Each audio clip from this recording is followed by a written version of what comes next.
Hey there, it's John Siskovich. I'm standing in my hop yard. We had a few varieties over the last couple of years that never really did well, so we replanted them. I'm shooting this video to show you what we did for replanting, how we chose our varieties, some advice for when you're choosing new plants for your hop yard, that kind of stuff. Still learning on this whole hop thing, but I've got some good experience to share with you.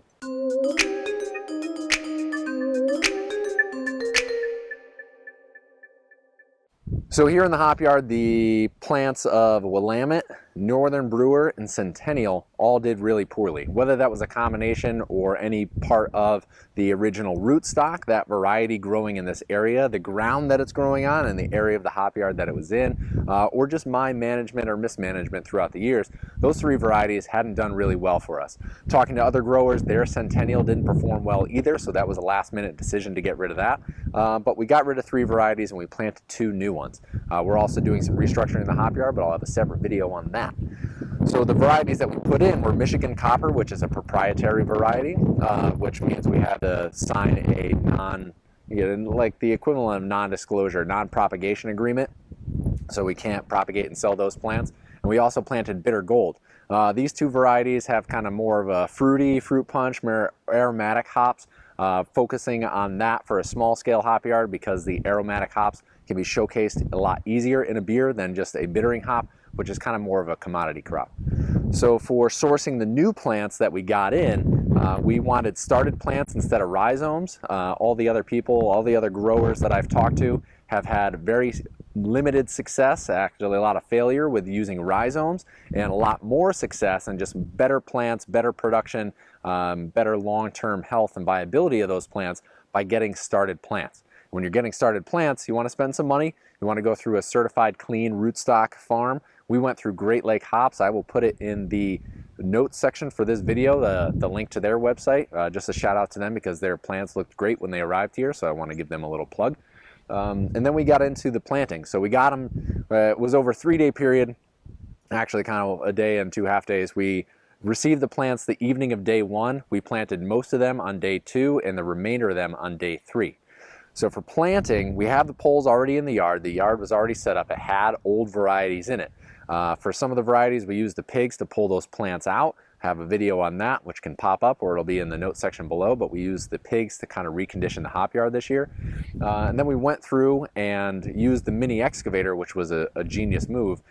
Fluffed up the soil to kind of till it in place of a plow. We used the scoop and fluffed up the soil, made sure any old rhizomes were pulled out of there, pulled out rocks, and just kind of like turn the soil up a little bit. Some of it had gotten a little compacted. It never really had been plowed before it was planted.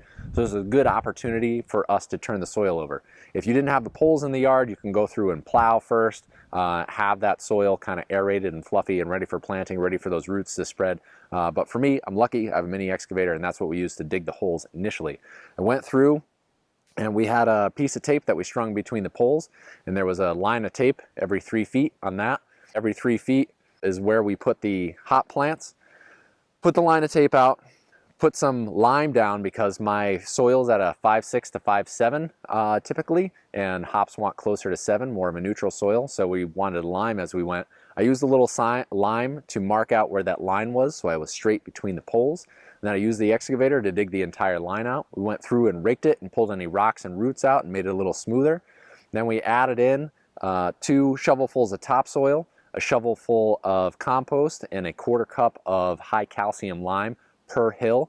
So 2 shovelfuls, shovelful, 1/4 cup, 2 shovelfuls, and in that we stuck the plant, the new hop rhizome. So we created a hill that had both fertility and some soil amendment with the lime, that the lime was spread out. It wasn't just dumped in the hole, but spread out some lime on top of it. And just did that, lather, rinse, repeat. I had a really great crew working with me, and we would just go through, dig the holes, line everything up, pop the plants in, water everything in really well, and then because it was getting really, really cold in the very immediate future, we went through in this row behind me, and this row, and this row, we went through and hay mulched. So the first couple days that the hops were in there, they had sunshine, they got some rain, which was really good. We really hustled to get in before the rain came. Got the hops in the ground, Then after about 5 days, mulched them. It's been super cold and frosty at night, so a lot of the plants were already dormant or dying back. Covered them up with the hay, and that will hopefully kill some of the weeds and grass for the spring, although I know it's going to come up through it, and we'll deal with that in the spring. But it also will mulch the plants and the hills in, so they'll be a little bit warmer, a little bit more protected from the cold this winter. I've run at this point, some B-roll of us doing it in stop motion. It's tough for me to shoot everything when I'm running a crew and trying to plant. My hands are dirty and I have camera equipment. This is why we do things after the fact. If you have any questions about my planting for this, you can leave them in the comment section below for this video, but that pretty much covers everything.